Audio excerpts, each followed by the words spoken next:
One of the nice aspects of transfer functions is that they are a unique way of representing the input-output behavior of a system. State space models, however, because we're looking under the hood and expressing more things than what we're producing as outputs, the states that we choose could be different. And so we've even seen an example, or I've motivated you to look at an example, the spring mass damper, where we define different state variables and received a different state space model. So we already kind of hinted at the fact that state space models are not unique, and so it really depends on what you choose as the underlying states. And so one way to think about this is that you could have a sensor, or you could have a variable. You could define a variable that represents multiple more primitive variables. And so we'll see an example of that in the example that I had you work through. But just kind of from a high level fundamental point of view, looking at it from the linear algebra, we can think about having a state space representation that's in terms of a state x. Notice that we're always going to be observing a variable y and having an input u. But the internals could be described by a state called x. We could change what those states are by maybe defining a new state variable z, and that z as being essentially a linear combination of the original states x. And so, in fact, it could be any linear combination that satisfies this the fact that when you put it in matrix form, that you could find an inverse. So T is some matrix that has an inverse, so that means that it's non-singular, and it expresses how these different states are related. And remember, a linear combination could just mean that, say, Zi is going to be equal to some A, or say we'll call them alpha 1 x1 plus alpha 2 x2 plus dot alpha n xn. So for some coefficients here, they could be 0, they could be positive, negative. We're going to combine a bunch of these different x's together to produce a new variable z. So one way of thinking about this is these could be rotations, represent rotations in space or something like that. But in general, we just think about it as being this general transformation. And so if we just take that definition, that z is defined as t times x and t is this matrix, that we can now understand, we can also write out what z dot would be. And the trick is we can write that in terms of z. So what we'll do is we'll just take the derivative of z. That definition comes directly from here. T is just a matrix, so we take the derivative of x, and then we substitute in what x dot is. So we just distribute that through, and now we start to see something that's a little bit more like state space. We have an input term, but here we don't have z. And so what we're going to do is we're going to use then this definition, the fact that it's invertible, this definition is invertible, to say now I'm going to replace x with t inverse z. And so if I do that, that gives me t inverse z here for x. And now I've got a new matrix, t inverse, that pre-multiplies z. And so now I've got essentially state space form. So what we've got is we've got a new dynamics matrix, we've got a new input matrix, and if we put that same t inverse z in for x there, we get t inverse z, and that gives me a new output matrix, and then this D matrix, if it's present, it stays the same. So this means that I can change between these different alternative state space models, and they're equitable ways of representing the system. So state space models are not unique, but one of the consequences of transfer functions is that they are. And so we'll see how state space and transfer functions models connect as well. So in the previous activity, I asked you to look at defining different state variables, namely z1 and z2. And so in this case, z1 is still going to be y, but z2, instead of just being y dot, I'm going to make it y plus y dot. So we've got this extra term. So when we take the derivative of z1, I get y dot. When I take the derivative of z2, I get y dot plus y double dot. So importantly, I still get this term that brings me back to my original differential equation. If I don't do that, then I never actually get the information from the differential equation into the new variables. So it's really important that that appears so that I pull in information from the differential equation. Then what I do is I just happen to also get z dot. So y dot. So y dot, we need to write that as something, and y dot can just be rewritten as z2 minus z1.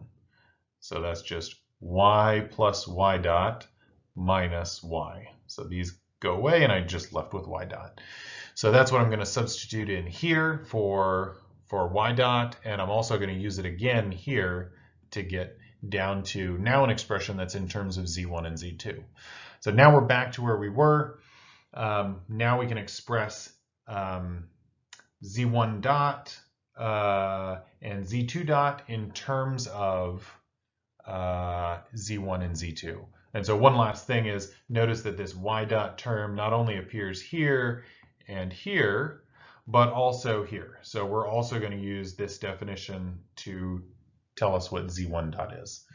And so that's what gives us these two terms here. And then we pull these terms to put them into the state space form. So if we compare this to what we got before by our definition of x's, you can see that the matrices are different, but that in particular the A matrix is different, but fundamentally they're describing the same thing.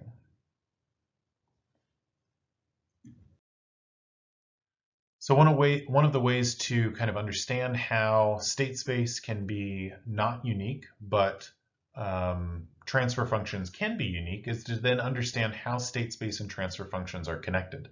So the way that we could do that is we could take our state space equations and we could actually take the Laplace transform of them. So if we do that, what ends up happening is we take the Laplace transform of both sides. You can kind of think about each entry of the x and u vectors as being signals. And so you're taking individually, say, the Laplace transform of x1, the Laplace transform of x2, and building that up. And so this capital X of s is really the Laplace transform of x1, the Laplace transform of x2, all into a long vector. And then similarly, when you take the derivative on the left-hand side here, this Laplace transform, you would end up getting an s in front of each of the terms, and so we're just going to pull that s out. And so that allows you to still express it in vector form, but all of those terms would have the s, so it pops out here. And so now you have s multiplying by this vector in Laplace domain. We could have some initial conditions, but I'm going to leave those in gray because that's not the focus of what we're talking about right now. And then we have another term over here in terms of x that also has this pre-multiplication by a matrix A. So if we wanted to combine these two terms, then we'd have s times this capital X minus A times this capital X. To combine them, the trick is to insert the identity matrix, and that allows us to put s's along the diagonal and take that difference. And so now to solve for capital X in terms of the input, I would then take the inverse, multiply by the inverse of this matrix, which then would leave me with this expression. So this is essentially now telling us this right here would be the transfer function from the input to the state. But that's not typically what we use for the transfer function. Typically, we also put this in terms of the transfer function expresses the relationship between the output y and the input u. And so what we would do is we would then insert this into the Laplace transform of this observation equation. And that's what gives us this extra c that pre-multiplies this term that we have here. And so if there was a d term, this would also get plugged in there. But effectively, this is the transfer function then that expresses the relationship in the Laplace domain between the input and the output. And so one of the ways in which you can see that there's still just one transfer function, despite there being multiple different state space representations, is to go ahead and plug in our alternative choice of A, B, and C. So again, let's assume that D is 0, or it actually is the same in the case of our transformation. But so based on our matrices from before, we have this C bar, A bar, and B bar that are now defined in terms of this transformation matrix T. And so if we substitute all of this in, what ends up happening is we can make this trick. So the really tricky part here is that this I, we can rewrite I as being the product between T and its inverse. So that's a little trick that we often do in linear algebra. But then what happens is, once we do that, then we can factor this T and this T inverse out, and we get these products, which then turn into the identity matrix, and that simplifies back to our original statement of the transfer function. So despite this transformation that you could use to get different ABC matrices, what ends up happening is when you multiply all that out to get the transfer function, you get the exact same input-output behavior. So different dynamics that represent different variables under the hood in state space representation. Now, what we've shown is that those both get mapped into the same input-output relationship when we don't care about what's happening inside the system. So again, state space representations are not unique, but they all have the same transfer function.